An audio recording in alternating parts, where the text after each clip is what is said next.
করব এই আশা রেখে আমি আমার সংক্ষিপ্ত কথা শেষ করলাম। আল্লাহ হাফেজ। বাংলাদেশ জিন্দাবাদ, বাংলাদেশ কল্যাণ পার্টি জিন্দাবাদ, বাংলাদেশ জাতীয় নাগরিক পরিষদ জিন্দাবাদ।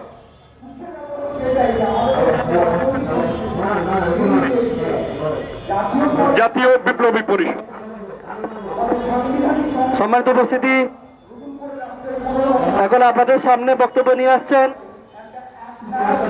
Mohammad Harunur Rashid Khan, movement for Palestine, Bangladesh.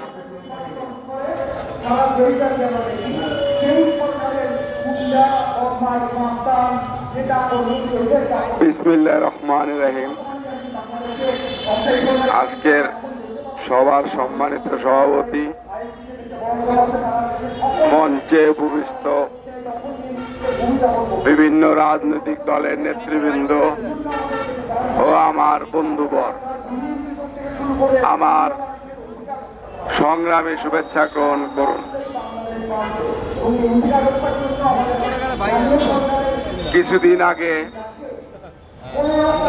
এখানে এক ছাত্র নেতা, এখন গণ অধিকার পরিষদ নেতা ইঞ্জিনিয়ার মং বলেছিল, বাংলাদেশকে টিকিয়ে রাখতে হলে বাংলাদেশের স্লোগান হতে হবে নারায়ে তাকবীর আল্লাহু আকবার। অথচ সে কিন্তু কোন মুসলমান না, সে মুসলমান ধর্মের বাইরে, কিন্তু তার বুদ্ধিমত্তায় এতটুকু ধরতে পেরেছে যে বাংলাদেশকে টিকিয়ে রাখার একটা স্লোগান প্রয়োজন। সেই স্লোগান হলো হিন্দুত্ববাদের বিরুদ্ধে নারায়ে তাকবীর আল্লাহু আকবার। কিন্তু আমরা সেই স্লোগানটা অদ্যাবধি পর্যন্ত নিজের দলে বাস্তবায়ন করতে পারি নাই। এটা আমাদের ভারতীয় আগ্রাসনকে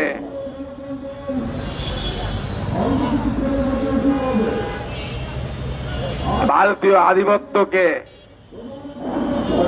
প্রতিরোধ করা থেকে বিরত রাখে। আর আমি বলতে চাই, বিপ্লব শুধু 24 তারিখে হয় নাই, 5ই আগস্টে 24-এ বিপ্লব হয় নাই, এর আগেও আরো দুটো বিপ্লব বাংলাদেশে হয়েছিল। কারণ এই দেশ স্বাধীন হয়েছিল প্রশ্নের মধ্য দিয়ে। অনেকে আজকে স্বীকার করি, ভারত তাদের নিজ স্বার্থে বাংলাদেশের কিছু দালালদের ঠিক করেছিল দেশের স্বাধীন করে বাংলাদেশকে ভারতের অঙ্গরাজ্যে পরিণত করার, এবং সেই প্রচেষ্টা বর্তমান পর্যন্ত তারা চালিয়ে রেখেছে। আমরা প্রথম তার বিরুদ্ধে রুখে দাঁড়াই 15ই আগস্ট 1975। সেদিন 2 জন সেনাবাহিনীর বীর সদস্য কর্নেল রশিদ এবং কর্নেল ফারুক তার বিরুদ্ধে গর্জে উঠে প্রথম এই দেশকে ভারতীয় আধিপত্যবাদ মুক্ত করেছিল। কিন্তু আমরা জাতি হিসাবে সেটার মূল্যায়ন করতে পারিনি। আমাদের সেনাবাহিনীর মধ্যে বিশ্বাসঘাতকতা হয়েছিল। আবার কিছুদিনের মধ্যেই একটি প্রতি বিপ্লব সংগঠিত হয়েছিল। সেই প্রতি বিপ্লবে সংগঠিত যারা করেছিল, সেই কর্নেল সাফায়াত জামিল, সেই ছিল মূল উদ্যোক্তা, এবং সেই সাফায়াত জামিল সহকারে যারাই সেদিন প্রতি বিপ্লব করেছিল, তাদের সেই 3রা নভেম্বর 1972, কিন্তু আবারও সেই 7 নভেম্বর দ্বিতীয় বিপ্লবের মাধ্যমে তাদের প্রতিহত করা হয়েছিল। কিন্তু তাদের প্রতিহত করলে সম্পূর্ণ গোষ্ঠীকে প্রতিহত করতে পারে নাই। কারণ সাফায়াত জামিল সেই 1912 সাল পর্যন্ত বেঁচে ছিল, এবং সেই সাফায়াত জামিলকে পরবর্তীতে ভারতীয় চর থাকা সত্ত্বেও তার মৃত্যুর পরে এখানে রাষ্ট্রীয় সফরে রাষ্ট্রীয় মর্যাদায় তাকে দাফন করেছিল। কে সেই তখনকার সেনাপতি বা সেনাপ্রধান কে ছিল? সেই এই যে বর্তমান ইকবাল করিম ভুইয়া, যে বলল যে বিজয়ীরা বিজিতের কাছে যাওয়ার পরে ওই দিনে যাদের বিজয় হারিয়ে ফেলেছে, আমি ইকবাল করিম ভুইয়ার সাথে একমত। আমরা কি আসলে 5ই আগস্টের যে চেতনা, যে বিপ্লব করতে চেয়েছিলাম, সেই বিপ্লব করতে পেরেছিলি? যখন বিপ্লব হবে তখন মানুষের আশা আকাঙ্ক্ষার প্রতিফলন ঘটবে। সংবিধান সংকট থেকে বাংলাদেশ নির্মিত হবে, নতুন সংবিধান রচিত হবে, নতুন সরকার রচিত হবে। পুরানো যে সরকারের বিরুদ্ধে বিপ্লব হয়েছিল, সেই সরকারের 2-4-5 হাজার লোক হয় নিহত, নয় দেশ ছেড়ে পালিয়ে যেতে হবে। যারা নেতৃস্থানীয় ছিল এর মধ্যে থাকতে হবে প্রশাসনের, যেমন সিভিল ব্যুরোক্রেসির লোক, এর মধ্যে সেনাবাহিনীর লোক থাকতে হবে, এর মধ্যে রাজনীতিবিদ থাকতে হবে। কিন্তু সেটা আমরা করতে পারি নাই। এখনো শেখ হাসিনা নিযুক্ত সেনাপ্রধান আমাদের সেনাবাহিনীর প্রধান হিসাবে নিযুক্ত হয়ে রয়েছে। শেখ হাসিনা নিযুক্ত রাষ্ট্রপতি আমাদের রাষ্ট্রপতি হিসাবে নিযুক্ত হয়ে রয়েছে।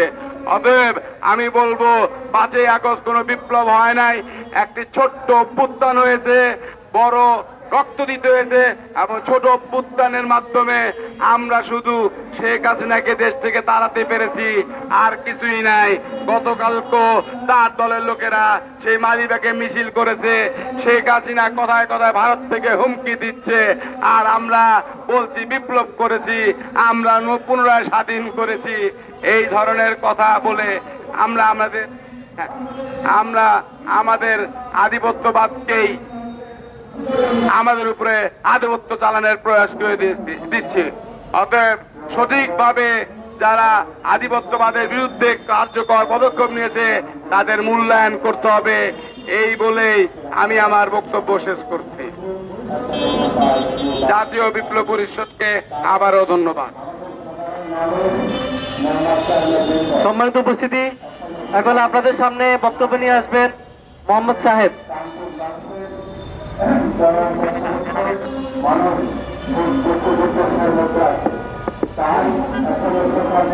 বিসমিল্লাহির রহমানির রহিম।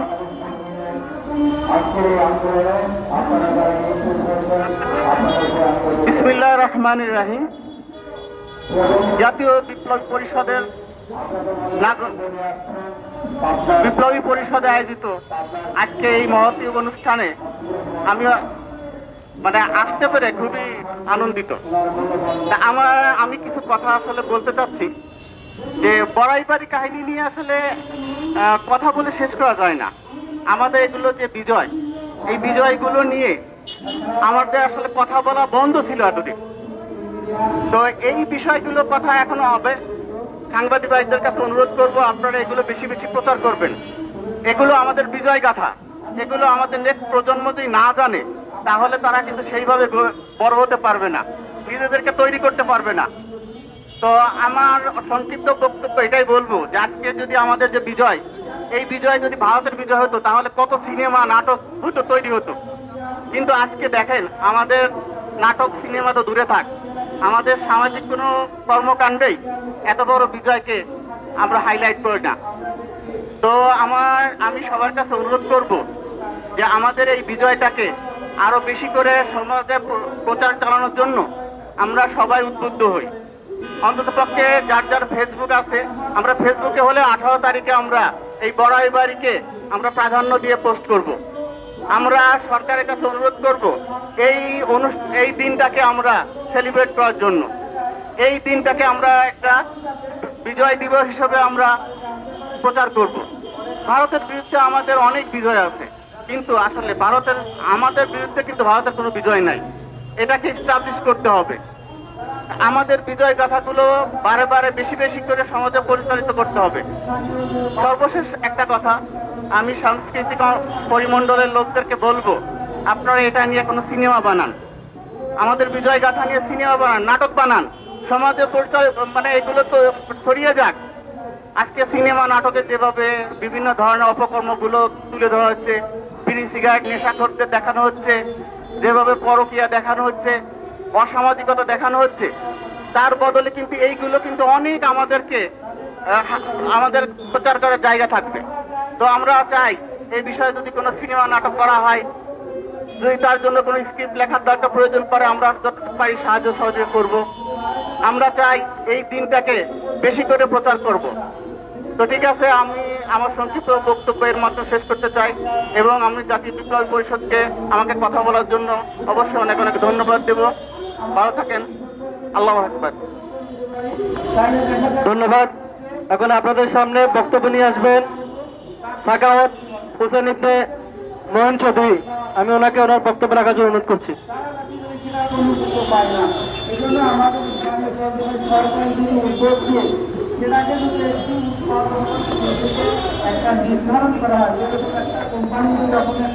বিসমিল্লাহির রহমানির রহিম। জাতীয় বিপ্লব পরিষদ আয়োজিত বড়াইবাড়ি দিবস বা ইন্ডিয়ার মুখে থাবা মারা দিবস, ইন্ডিয়ার মুখে থাবা মারা দিবস উপলক্ষে আজকের এই আয়োজনে যা আয়োজন করেছে তার যত ক্ষুদ্র পরিসরেই করুক না কেন, এই আয়োজন আজকে জাতির এই ক্রান্তিকালে অত্যন্ত গুরুত্ব বহন করে। আজকের এই সভায় সাবেক ছাত্রনেতা, সর্বদলীয় ছাত্র সংগ্রাম পরিষদের সাবেক নেতা জনাব হাবিবুর রহমান সাহেব সহ আমাদের কল্যাণ পার্টি বা আমার সহকর্মী হানিফ ভাই সহ যারা উপস্থিত আছেন সবাইকে আমি মোবারকবাদ জানাই।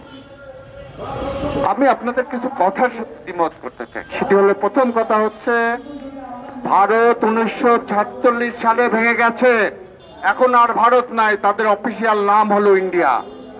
এটা আপনাদেরকে স্পষ্ট বলতে হবে। ওদিকে ইসরায়েল, এদিকে ইন্ডিয়া, গোটা বিশ্ব মানবতার জন্য হুমকি। এই ইন্ডিয়াকে ইন্ডিয়া বলুন, ইন্ডিয়া মানে আর একটি ইসরায়েল, এর বিরুদ্ধে লড়তে হবে। আমি সবার আগে দাবি করব এই বর্তমান অন্তর্বর্তীকালীন সরকারকে যে আপনি দয়া করে বাংলাদেশের বীর সীমান্ত রক্ষীদের নাম যেভাবে সেদিন ভারতীয় স্বার্থ রক্ষার জন্য বিজিবি করা হয়েছে তা সবার আগে পরিবর্তন করেন। পিডিআর হত্যাকারীদেরকে আপনি উন্মুক্ত জায়গায় জীবন ফাঁসি তাদের সর্বোচ্চ শাস্তি নিশ্চিত করেন। পাশাপাশি আমাদের মনে রাখতে হবে 9 মাস এই দেশের বীর যোদ্ধা আমরা এই দেশ স্বাধীনতার জন্য যুদ্ধ করলাম। 16 তারিখে আমাদের সর্বাধিনায়ক জেনারেল মেজর উসমানীকে এই সওয়াতি উদ্যানে আসতে না দিয়ে সিপাহী অরোরা এসে আমাদের আত্মসমর্পণের দলিল দিয়ে সই করলো, কিন্তু আমাদের বীর জনতা সেদিন তাদের মেনে নেয়নি। বীর জনতা মেনে নেয়নি বলেই তারা জামলীগের বা আওয়ামী লীগের পরিচয়ে এই দেশে আবারও গণহত্যা শুরু করে। সেই গণহত্যাও এই দেশের বীর সেনারা প্রতিহত করবে। তারপর আবার একটি বিপ্লব হারুন ভাই বলেছেন, আপনারা সবই জানেন। আমি এজন্য দাবি করব যে পিডিআরকে পিডিআর নামে ফিরিয়ে দিন। বিতর্কিত উপদেষ্টাদের অবিলম্বে প্রত্যাহার করুন। সকল রাজনৈতিক দলের সাথে চূড়ান্ত কোনো সিদ্ধান্ত নিতে হলে তাদের সাথে আলোচনা করে একমত হয়ে সিদ্ধান্ত দিন। নির্বাচন 2 দিন দেরি দেন, 2 দিন আগে দেন, সেটি বড় কথা নয়, কিন্তু নির্বাচনের মাঠে যাওয়ার নাম করে ওই পলাতক শক্তিরা যাতে বিশৃঙ্খলা সৃষ্টি করতে না পারে সেদিকে সবাইকে সজাগ থাকার আহ্বান জানাবো। বন্ধুরা আমার, অনেক বিতর্ক করেছেন। আমার জানা মতে 15 আগস্টের বীররা প্রায় 15 বছর ইজ্জত নিয়ে দেশে বাস করেছিল, কিন্তু সেদিনের বীররা, 24শে জুলাই আগস্টের বীররা আজকে যারা সমালোচনা করছেন তারা কোথায় ছিলেন? এই জাতির সর্বপ্রথম মহিলা মুক্তিযোদ্ধাকে কারাগারে রেখে হত্যা করার চেষ্টা করা হয়েছে। আপনারা তো রাজপথে আসেন নাই, নেমে আপনাদের আহ্বানেও সাড়া দেয়নি। আপনাদের নেতা বীর মুক্তিযোদ্ধা স্বাধীনতার ঘোষক শহীদ জিয়াউর রহমানের সাহেবের ছেলে তারেক রহমান বিদেশে চিকিৎসা আনতে গেলেন। চিকিৎসা করে দেশে ফেরার আগেই তার পাসপোর্ট নবায়ন বন্ধ করে দিল, কারণ সে জানতো ইন্ডিয়া যে এই তারেক রহমান যদি এই দেশে আসে এই দেশের জনগণ তাকে স্বাগত জানাবে, ইন্ডিয়ার সকল চক্রান্ত প্রতিহত করবে। আবার গতকাল থেকে দেখছি যে ইন্ডিয়া নাকি আশ্বস্ত করেছে মুসলিমদের মধ্যে বিভক্তি করতে পারলে বিএনপিকে তারা ক্ষমতায় বসাবে। কে ইন্ডিয়া, কে ক্ষমতায় বসানোর মালিক? মালিক তো জনগণ। জনগণকে সজাগ হতে হবে সেই ইন্ডিয়ার বিরুদ্ধে। বড়াইবাড়ি দিবসের শপথ ইন্ডিয়া মুক্ত, ইন্ডিয়ান আগ্রাসন মুক্ত এবং নতুন গুজরাট, বিহার বা কাশ্মীর হওয়ার সকল ষড়যন্ত্র প্রতিহত করে এই বাংলাদেশকে বাংলাদেশের সুবে বাংলা হিসাবে পরিচিত রাখবো। এই বাংলা শাহজালালের বাংলা, এই বাংলা শাহপরানের বাংলা, এই বাংলা মাওলানা ভাসানী শের বাংলা, জিয়াউর রহমানের বাংলা। সবাইকে ধন্যবাদ। ধন্যবাদ। এখন আপনাদের সামনে বক্তব্য নিয়ে আসছেন ভারতীয় আগ্রাসন বিরোধী নেতা ইঞ্জিনিয়ার তয়া সিং মংসাক। আমি ইঞ্জিনিয়ার তয়া সিং মংসাকে তার বক্তব্য রাখার জন্য অনুরোধ করছি।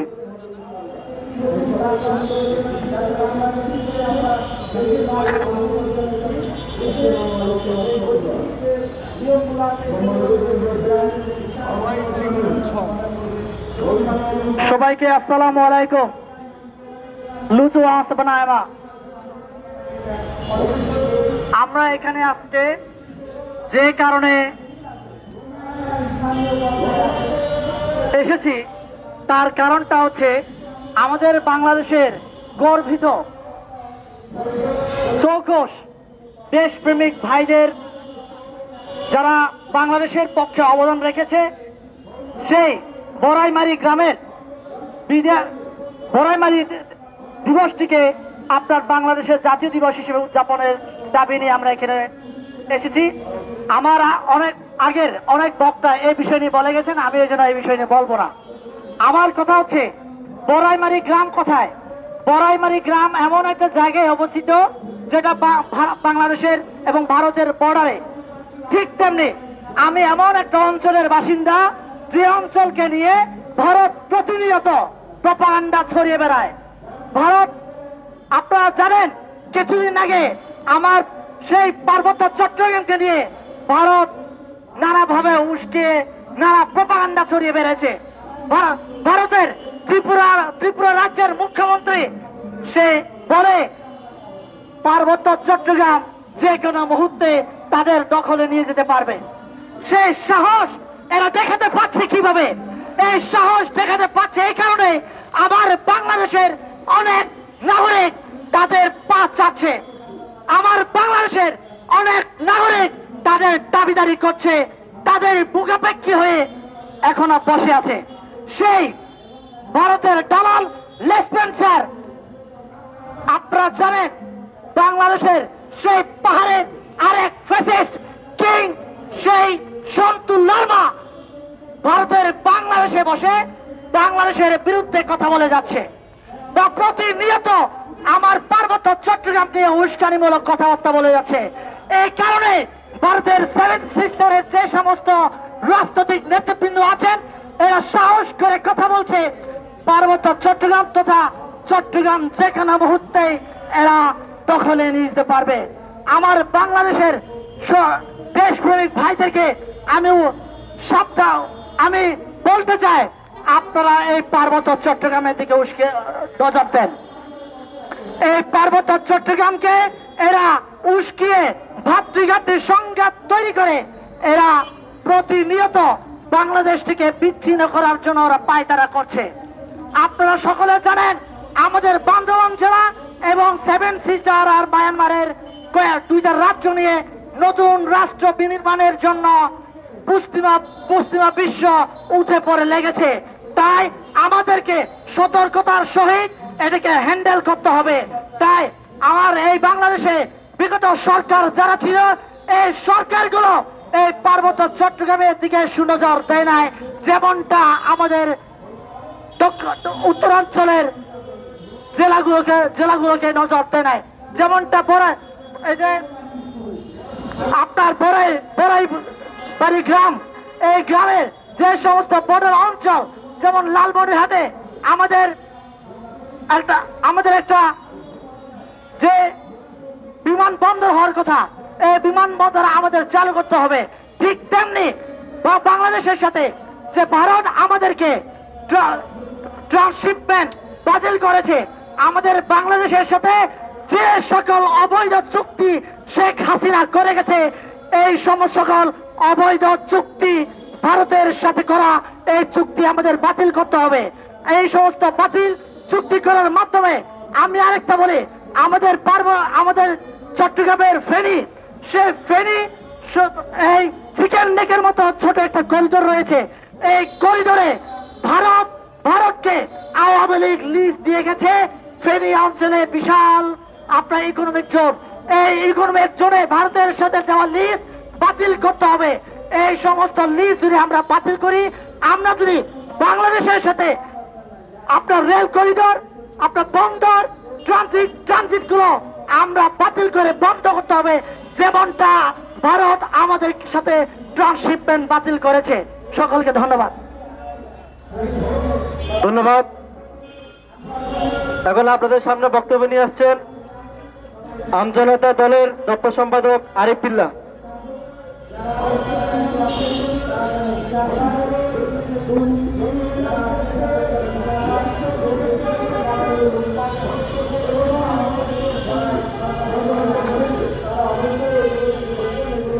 প্রিয় বাংলাদেশের নাগরিক বিন্দু, আজকে এখানে জাতীয় বিপ্লবী নাগরিক পরিষদের আয়োজিত বড়ইবাড়ি যুদ্ধের মহানায়ক এখানে উপস্থিত আছেন। আজকে একটি কথা বলতে চাই আপনাদের সামনে। 47-এর পর থেকে ভারত আমাদেরকে একটা পাঠ পড়ায় আসতেছে। সেটা হলো, এদেশের রাষ্ট্রীয় ক্ষমতায় যারা আসবে সেটা নির্ধারণ করবে ভারত। 47-এর পর থেকে এখনো পর্যন্ত ভারত একই পাঠ আমাদেরকে পড়ানোর চেষ্টা করছে। বিগত 17 বছর ভারতের লেসপেন্সার আধিপত্যবাদ হাসিনা সরকারকে ক্ষমতার চেয়ারে বসিয়ে রেখেছিল। গত কয়েকদিন আগে আমরা দেখতে পেলাম, কিছু নিউজ হলো গণমাধ্যমে, সেই গণমাধ্যমের বরাত দিয়ে বলছে, কিছু রাজনৈতিক দলকে বলছে জামাত এবং জামাতের সাথে সম্পর্ক যদি বাদ দেয় তাহলে সামনের রাষ্ট্রীয় ক্ষমতায় ভারত নাকি তাদেরকে বসাবে। আমরা বলতে চাই, 17 বছরই আমরা মানি নাই ভারতের আধিপত্য। বারবার আমরা প্রতিবাদ করেছি। 71-এর যুদ্ধের মাধ্যমে পাকিস্তানকে বিদায় করেছি। 24-এ 5 আগস্টে গণ অভ্যুত্থানের মধ্য দিয়ে ভারতের আধিপত্যকে বিদায় করেছি। আর এখন নতুন করে পাঠ পড়াবে ভারত। সেই পাঠ পড়ে আমরা ভারতের সাথে সম্পর্ক করব আমাদের অভ্যন্তরিক বিষয় নিয়ে। সেই স্বপ্ন কোনোদিন ভারতের পূরণ হবে না। ভারত যদি মনে করে সীমান্তে আমাদের ভাইদেরকে পাখির মতো গুলি করে হত্যা করবে আর আমাদের সাথে বন্ধুত্বের হাত বাড়িয়ে সেই পাঠ পড়িয়ে মনে করবে আমাদেরকে ঠান্ডা রাখবে, সেই সুযোগ ভারতকে দেওয়া হবে না। ভারত আমাদের বন্ধু হতে পারে, কিন্তু প্রভু হতে পারে না।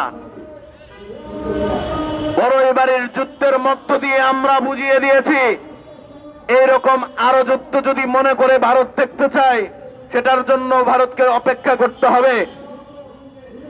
ভারতকে উপহার স্বরূপ শেখ হাসিনা পিলখানার হত্যাকাণ্ড দিয়ে বিডিআরকে ধ্বংস করে দিয়েছিল। এবার যদি মনে করে আবার একই পাঠ পড়িয়ে আমাদেরকে আবার ধ্বংস করার পাইতারা করবে, সেই স্বপ্ন আমরা কোনোদিন পূরণ হতে দেব না। আরেকটি কথা স্পষ্ট ভাষায় বলতে চাই, বাংলাদেশের সেনাপ্রধান কে হবে, বাংলাদেশের রাষ্ট্রনায়ক কে হবে, বাংলাদেশের পুলিশ প্রধান কে হবে, কে পিডিআর প্রধান হবে, পিজিবি প্রধান হবে, কে র্যাবের প্রধান হবে, সেটা নিয়ে নাক গলানোর কোনো অধিকার ভারতের নেই। বিগত সময়ে আমরা দেখেছি সেনাবাহিনীর প্রধান নির্ধারণ করার লক্ষ্যে ভারত থেকে ফোন আসে, আর কোন সুযোগ ভারতকে দেওয়া হবে না।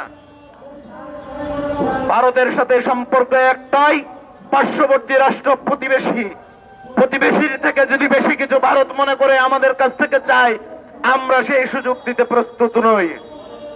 ভারতকে চিন্তা করতে হবে, এদেশের মানুষ বীর যোদ্ধা 24-এর গণঅভ্যুত্থানে তাদের বউ মোদির বউ শেখ হাসিনাকে ভারতে পাঠিয়ে দিয়েছে। কোন দ্বিধাবোধ করে নাই, রাখে নাই শেখ হাসিনাকে। সামনের দিনগুলোতে কোনোভাবেই শেখ হাসিনা কিংবা শেখ হাসিনার মতো লেসপেন্সারকে ক্ষমতার চেয়ারে রাখবে না। কথা স্পষ্ট, বাংলাদেশের সাথে 54টা নদীর সম্পর্ক ভারতের। প্রত্যেকটি নদীর উপরে প্রায় 500টির উপর বাঁধ দিয়েছে। প্রত্যেকটি বাঁধ তুলে দিতে হবে ভারতের। তিস্তা মহাপ্রকল্প বাস্তবায়ন করতে হবে ভারতকে। পাশাপাশি আরেকটি কথা বলতে হয়, শেখ হাসিনাকে বাংলাদেশে ফিরিয়ে দিতে হবে। 24-এর গণঅভ্যুত্থানের গণহত্যা এবং পিডিআর হত্যা, হেফাজতের হত্যাকাণ্ডের প্রত্যেকটি বিচার শেখ হাসিনার উপর কার্যকর হবে। 3টি গণহত্যার দায় যার উপর আছে, এই গণহত্যার দায়ী এই খুনি ডাইনিকে কোনোভাবেই ভারত সেফ এক্সিট দিতে পারে না।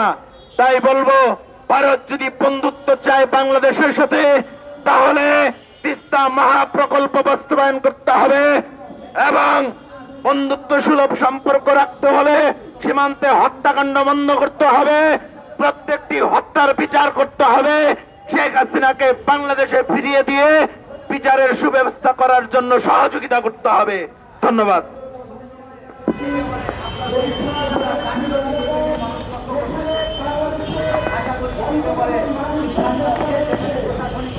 সম্মানিত উপস্থিতি, এখন আপনাদের সামনে বক্তব্য নিয়ে আসছেন বড়াইবাড়ি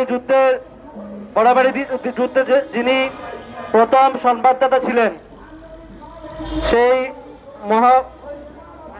মহানায়ক মোহাম্মদ মিনহাজ আলী। আমি মোহাম্মদ মিনহাজ আলীকে ওনার বক্তব্য রাখার জন্য অনুরোধ করছি।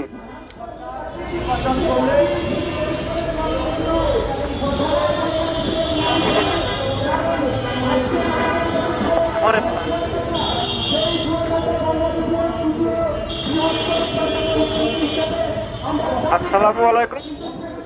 আমি মিনহাজ আলী বলছি, বড়াইবাড়ি যুদ্ধে বর্তমান সংবাদদাতা হিসাবে।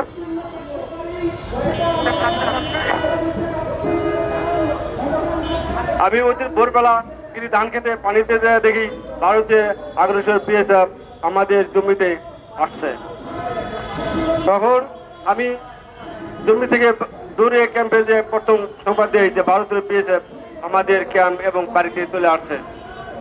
তারা তাৎক্ষণিকভাবে যুদ্ধের জন্য প্রস্তুতি নেয়। কিছুক্ষণ পরেই আমাদের সেই বড়াইবাড়ি গ্রামে যুদ্ধ শুরু হয়। দীর্ঘ 18 তারিখ ভোর 5টায় শুরু হওয়ার যুদ্ধ 20 তারিখ ভোর 5টায় শেষ হয়। আমি সার্বক্ষণিকভাবেই বিজয়ের সাথে সাহায্য সহযোগিতা করি এবং সার্বক্ষণিক সাথে থাকি। আমাদের এলাকায় জনগণ সার্বক্ষণিকভাবে যুদ্ধের সাথে জড়িত ছিল এবং কি সহযোগিতা করেছে। আমাদের গ্রামে কোনো স্কুল কলেজ নাই, তাই আমি আমাদের গ্রামে একটি প্রাইমারি স্কুল দাবি করছি। সেই সাথে আমাদের এলাকায় যে জায়গা জমি আছে তা রেকর্ড করা হয়নি, যাতে রেকর্ড করার কাজ শুরু হয় সেই জন্য আমি দাবি করছি। আমাদের এলাকায় রাস্তাঘাটও তেমন একটি ভালো না, যাতে সেই রাস্তাঘাটগুলো ভালো হয় সেই জন্য আমি দাবি করে আসছি।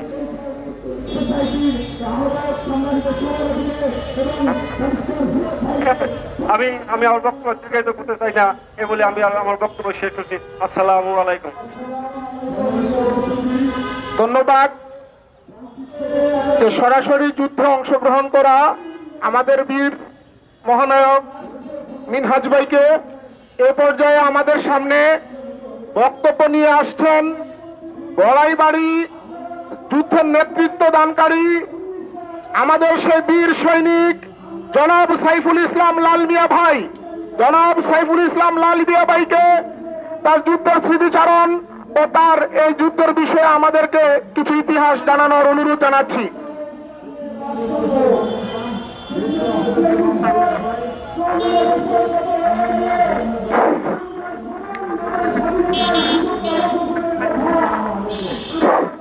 বিসমিল্লাহির রহমানির রহিম। আজকের এই সভার সম্মানিত সভাপতি এবং জাতীয় বিপ্লব পরিষদের ছাত্র সমাজের ভাইয়েরা, সবার প্রতি আমার সালাম এবং সামনে উপস্থিত আছেন সাংবাদিক ভাইয়েরা, সবার প্রতি আমার সালাম। আসসালামু আলাইকুম রহমতুল্লাহ। আসলে আমরা আজকে 16 তারিখ আমরা আসছি সেই কুড়িগ্রাম ডিস্ট্রিক্ট রৌমারী থানা বড়াইবাড়ি গ্রাম। গত 2001 সালে 18 এপ্রিল ভারতীয় সৈন্যরা যখন আপনার পাদুয়ায় এরা যুদ্ধ করতে গিয়ে বাংলাদেশের বিডিআর সাথে হেরে গেল, এরা এই প্রতিশোধের লক্ষ্যে কোনো জায়গা না পেয়ে 18 এপ্রিল ভোররাত্রে বড়াইবাড়িতে যখন আক্রমণ করেছিল, সেই সময় বড়াইবাড়িতে মাত্র 1 জন সৈনিক ছিল ক্যাম্পের ভিতরে। ভাইরা আমার, বড় দুঃখের বিষয়, এত বড় একটি ঘটনা কোনোদিন কোনো মিডিয়ায়, কোনোদিনই কোনো সাংবাদিক, কোনোদিনই কোনো বাংলাদেশ সরকার সেটা কোনোদিন লিখলেন না। আমাদের দেশ ভারতের অবতলে যাচ্ছে, আমাদের দেশ ভারত গ্রহণ করে নিয়ে যাচ্ছে, তারপরও সেটা কেউ কোনোদিন লেখেন না। কারণ লিখতে গেলেই ঝামেলা, লিখতে গেলেই ঝামেলা। সেই ঝামেলার থেকে আমাদের বের হয়ে আসতে হবে। কারণ সেই ঝামেলা থেকে যদি বের হয়ে না আসি, তাহলে আমাদের দেশ রক্ষা করা যাবে না। সেই বড়াইবাড়িতে 18 এপ্রিল যখন আমরা 8 জন সৈনিক ক্যাম্পে ছিলেন বিডিআর, আর আমি সহ 9 জন, এই 9 জনে যখন 550 জন বিএসএফ এর বিরুদ্ধে যুদ্ধ করেছিলাম, এলাকার লোক সহযোগিতা করেছিল, এই 8 জন আমরা সৈনিক সেই 550 জন বিএসএফ কে প্রতিহত করতে আমরা